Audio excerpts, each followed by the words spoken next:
Sarah Mitchell had always been different from other girls in her small Tennessee town. While her classmates painted their nails and talked about boys, she spent weekends at her grandfather's farm, learning to shoot tin cans off fence posts with an old hunting rifle. Her grandfather, a Vietnam veteran named Earl, noticed something special about his granddaughter's natural ability with firearms. "That girl's got eagle eyes," he would tell anyone who would listen. "Never seen anyone pick up shooting so fast." Sarah's childhood was shaped by countless hours in the woods with Earl, learning not just marksmanship but patience, breathing control, and the mental discipline that separates good shooters from great ones. Earl had lost his leg in Vietnam, but never lost his love for precision shooting. He taught Sarah that shooting wasn't about violence, it was about control, focus, and responsibility. When Sarah graduated high school in 2001, the September 11th attacks had just shaken America to its core. Like many young Americans, she felt called to serve her country. Against her mother's wishes, and with her grandfather's quiet blessing, she enlisted in the Army at 18 years old. Basic training at Fort Benning proved challenging, but not impossible for Sarah. She excelled in physical fitness, outscoring many of her male counterparts in marksmanship tests. Her drill sergeants noticed her exceptional shooting skills immediately. During weapons qualification, while other recruits struggled to hit targets at 300 meters, Sarah consistently placed shots in the center ring at 500 meters. "Mitchell, where'd you learn to shoot like that?" Drill Sergeant Rodriguez asked after Sarah achieved a perfect score on her third consecutive qualification test. "My grandfather taught me, Drill Sergeant," Sarah replied, standing at attention. Rodriguez nodded approvingly. He'd served in the Gulf War and recognized raw talent when he saw it. After basic training, he recommended Sarah for advanced marksmanship training, suggesting she might be sniper material. The recommendation made its way up the chain of command, where it hit an immediate roadblock. In 2001, the military maintained strict policies about women in combat roles. Despite her obvious skills, Sarah found herself assigned to military police duties instead of the sniper school she desperately wanted to attend. "I'm sorry, Mitchell," Captain Williams explained during their meeting at Fort Campbell, where Sarah had been stationed. "You've got the skills, no question about it, but policy is policy. Women aren't allowed in direct combat roles, and that includes sniper positions." Sarah felt her heart sink. She had trained so hard, scored so high on every test, only to be told her gender disqualified her from doing what she was clearly born to do. The rejection stung deeper because she knew she was better than most of the men who had been accepted into sniper training. "But sir, I can outshoot half the guys in my unit," Sarah protested respectfully. Captain Williams sighed. He'd seen plenty of talented soldiers held back by regulations that didn't always make sense on the ground. "I know you can, Mitchell, but my hands are tied. Regulations are regulations." Sarah spent the next 2 years in military police units, feeling like she was wasting her talents, checking IDs at base gates and conducting routine patrols. She watched as male soldiers with inferior marksmanship skills were selected for specialized training programs while she remained stuck in routine duties. During this time, Sarah never stopped practicing. Every free moment she had, she was at the base shooting range. She studied ballistics manuals, weather patterns, and advanced shooting techniques on her own time. Other soldiers began to notice her dedication and skill. Word spread through the base about the MP who could hit targets that others couldn't even see clearly. Sergeant First Class Thomas Brown, a veteran sniper instructor, heard about Sarah's abilities and decided to see for himself. He showed up at the range one afternoon while Sarah was practicing long-distance shots. "Mind if I watch?" he asked. Sarah nodded nervously. Brown had a reputation as one of the best snipers in the Army, and his opinion carried weight. She set up for a 600-meter shot, controlled her breathing the way her grandfather had taught her, and squeezed the trigger.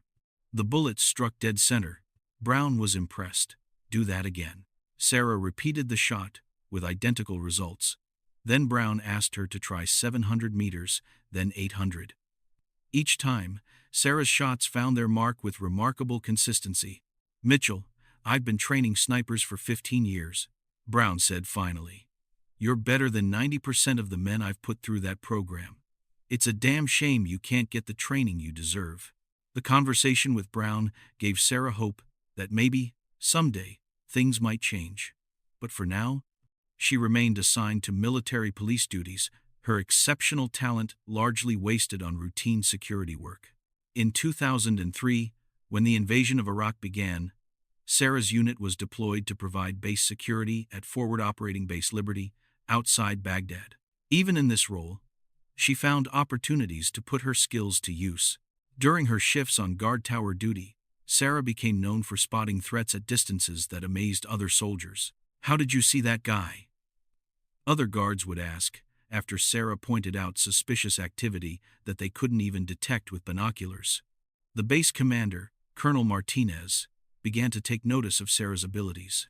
He'd heard stories about the MP who could see everything and hit anything. But military regulations still prevented him from utilizing her skills in a sniper capacity.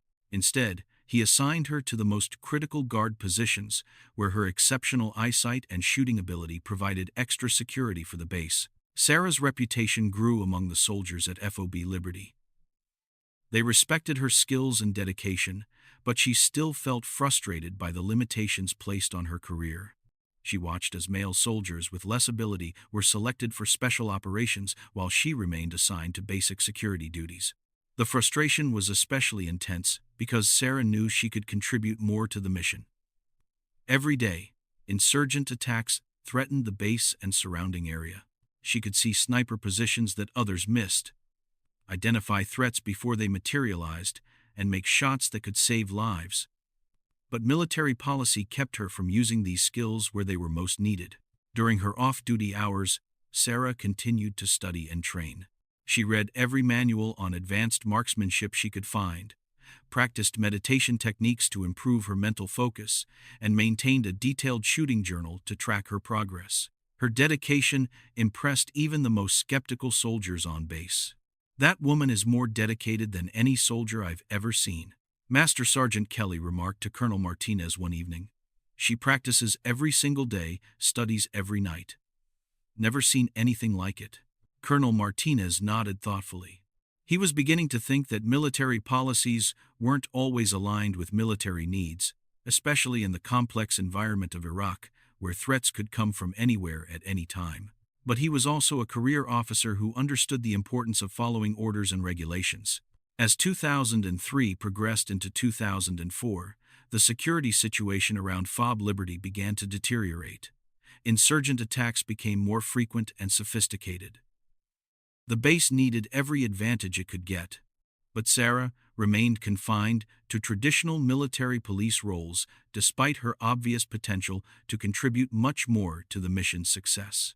The stage was being set for a crisis that would finally force the military to recognize what Sarah's grandfather, her drill sergeants, and her fellow soldiers had known all along: that exceptional talent shouldn't be wasted because of outdated policies that failed to account for individual abilities and changing battlefield realities. The morning of the 15th of March, 2004, began like any other at FOB Liberty.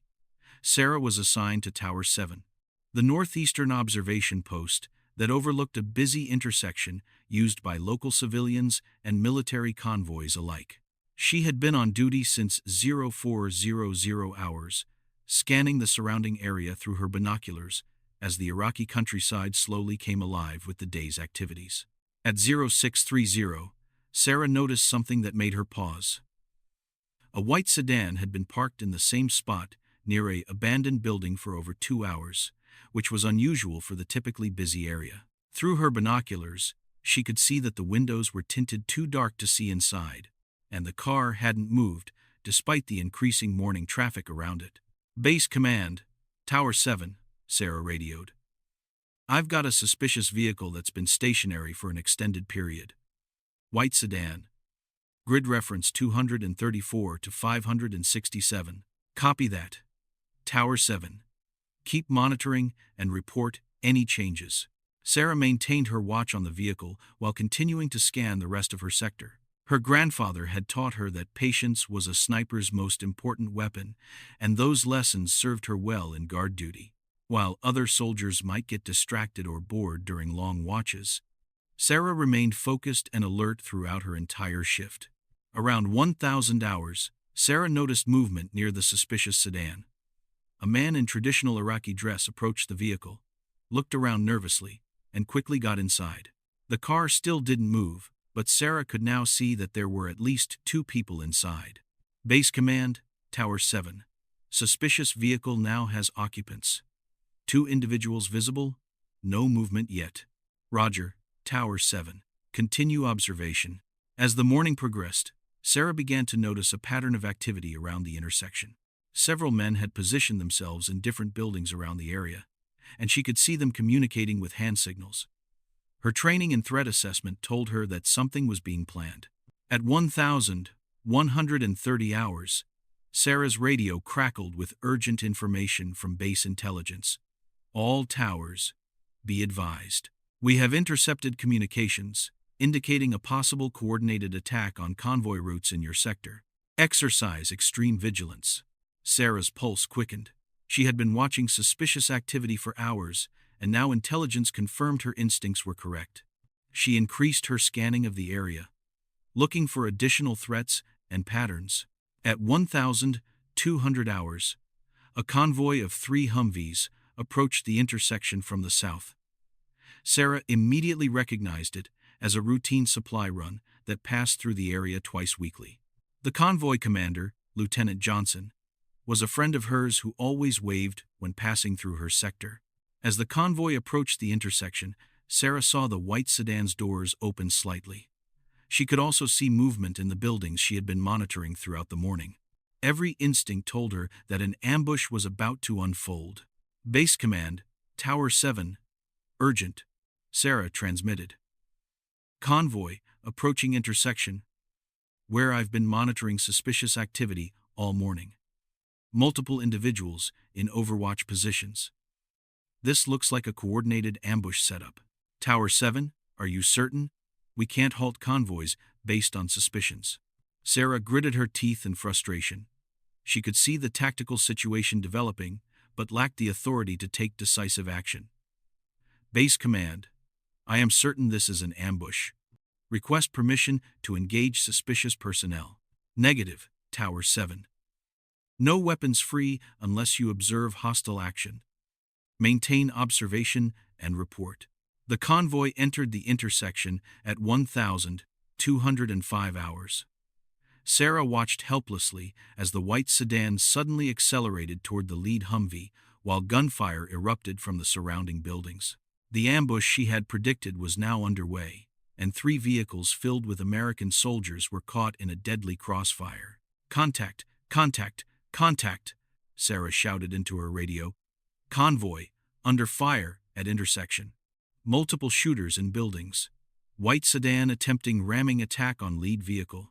The convoy's gunners began returning fire, but they were outnumbered and outpositioned. Sarah could see muzzle flashes from at least 6 different positions in the surrounding buildings, all directed at the trapped vehicles below. From her elevated position in Tower 7, Sarah had a clear view of the entire battlefield. She could see threats that the convoy members couldn't detect from their positions on the ground. Most critically, she could see a sniper position on the roof of a 3-story building about 400 meters from the convoy.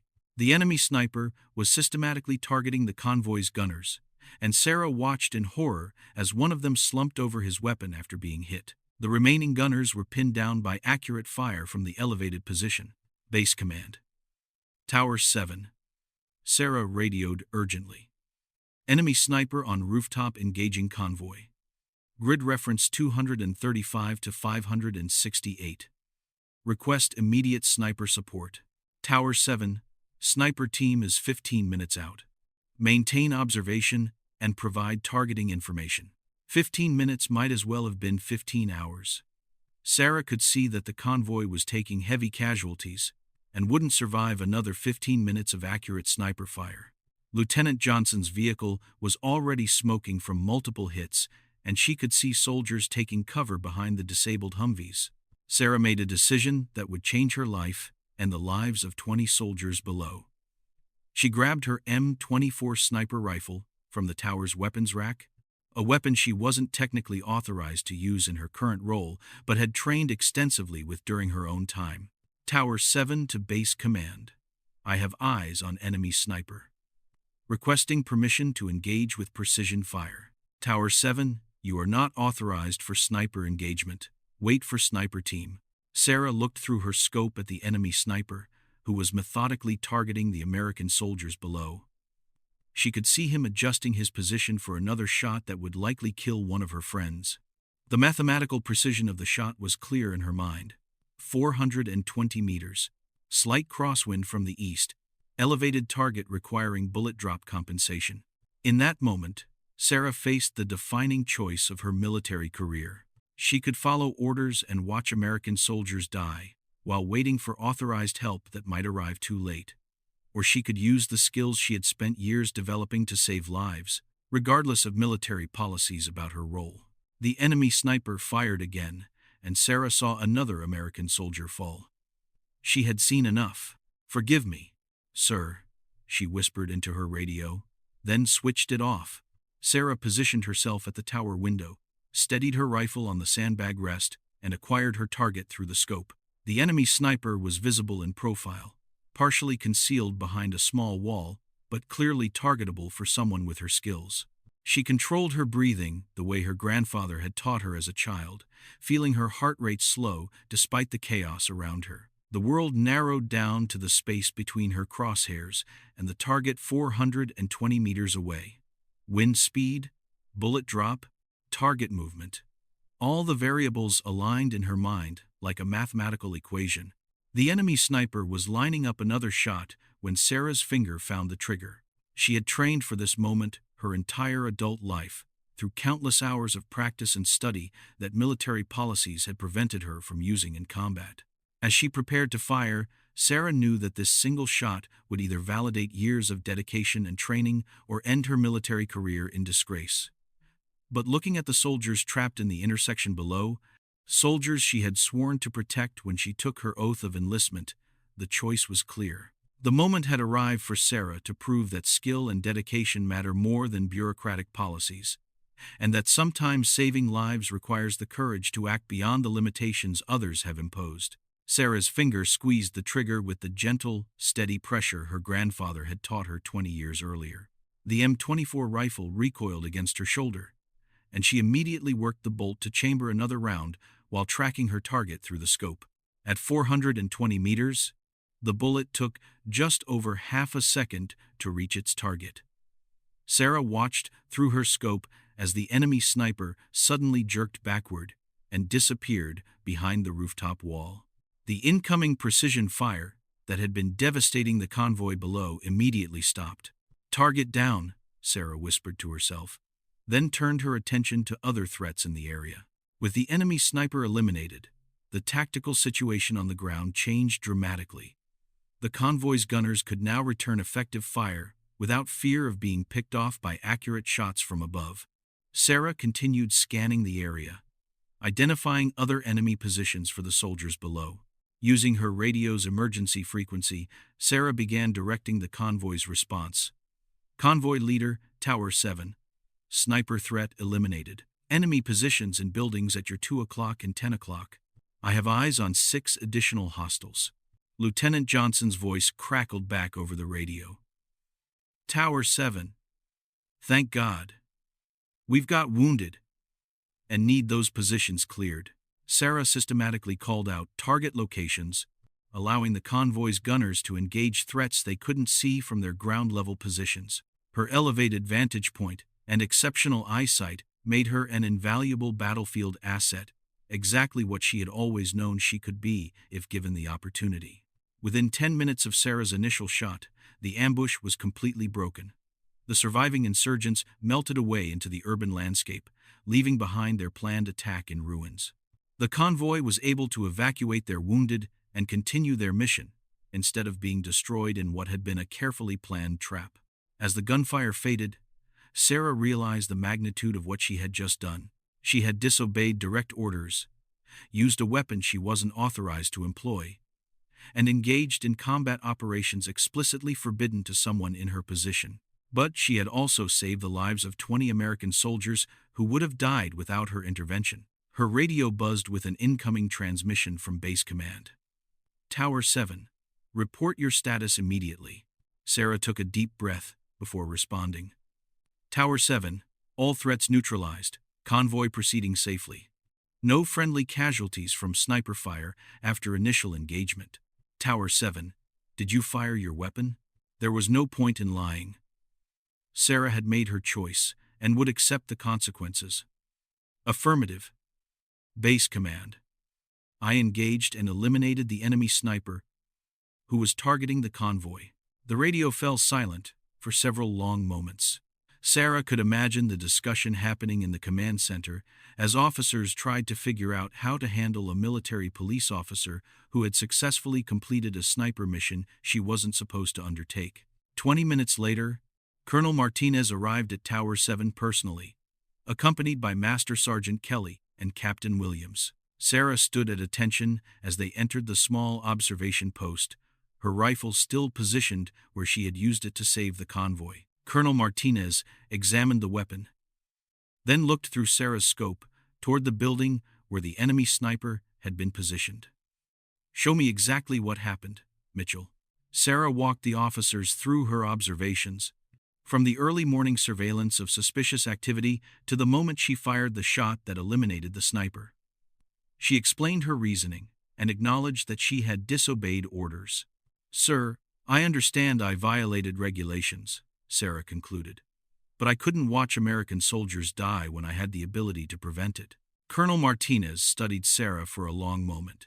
He was a career officer who understood the importance of military discipline, but he was also a combat veteran who recognized exceptional performance under pressure. The young woman standing before him had potentially prevented a major tactical disaster through skill and courage. Mitchell, you placed a single shot at 420 meters under combat conditions and eliminated a threat that was killing American soldiers. That's textbook sniper work. He paused.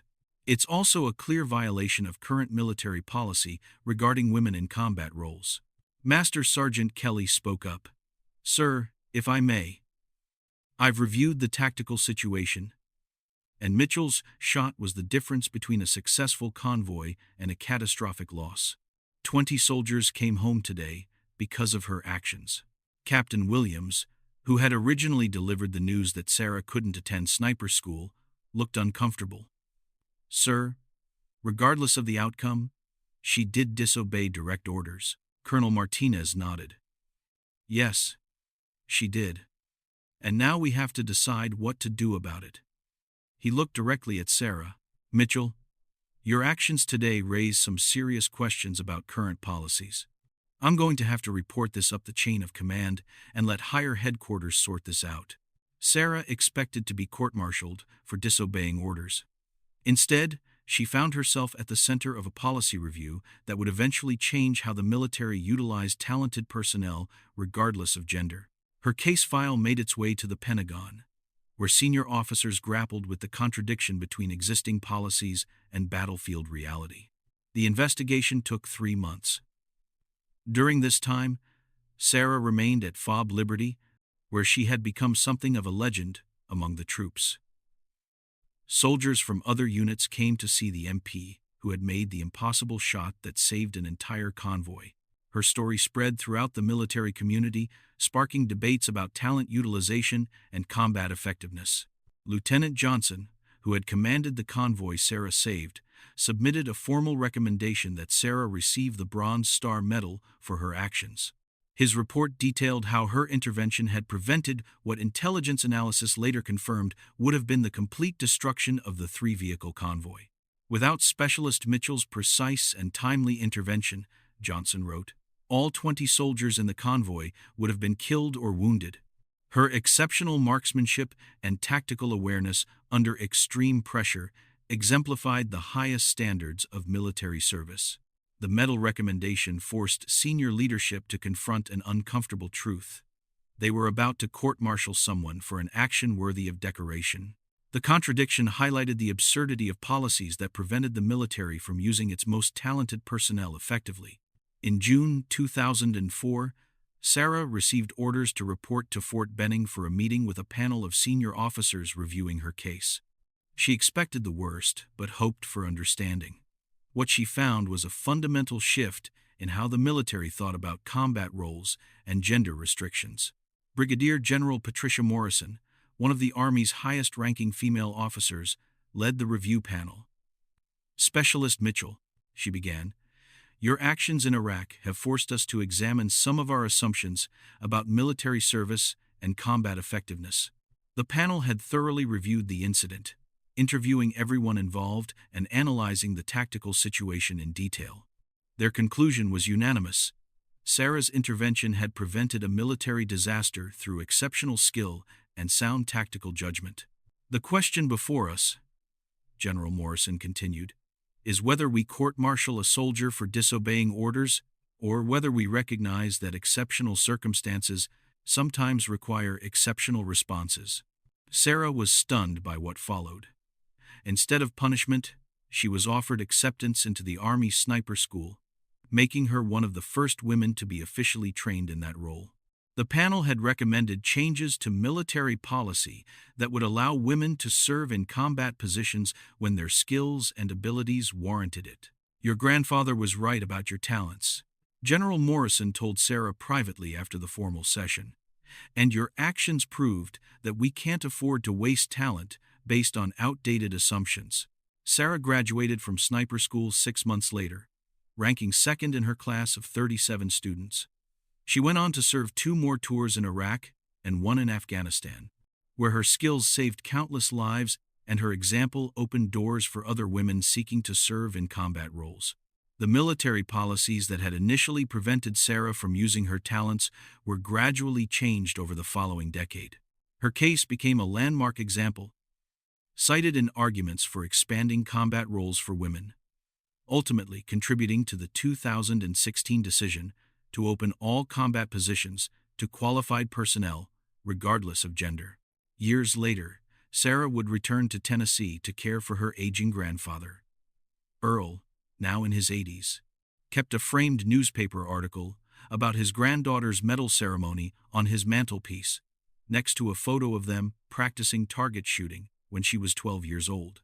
"I always knew you had it in you," he told her during one of their visits to their old shooting range behind the farm. "Sometimes you just have to be willing to take the shot, even when folks tell you that you can't." Sarah's story became required reading at military leadership schools, not just as an example of exceptional marksmanship, but as a lesson about recognizing and utilizing talent wherever it's found. The single shot she fired on the 15th of March 2004 had done more than save 20 lives.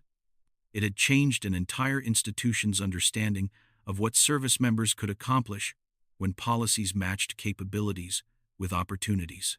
The white sedan that had started the ambush was later found to contain enough explosives to destroy the entire convoy. Intelligence analysis revealed that the attack had been planned for weeks, with the enemy sniper being brought in specifically to ensure maximum casualties among American forces. Without Sarah's intervention, the incident would have been one of the deadliest single attacks on American forces during that period of the Iraq War.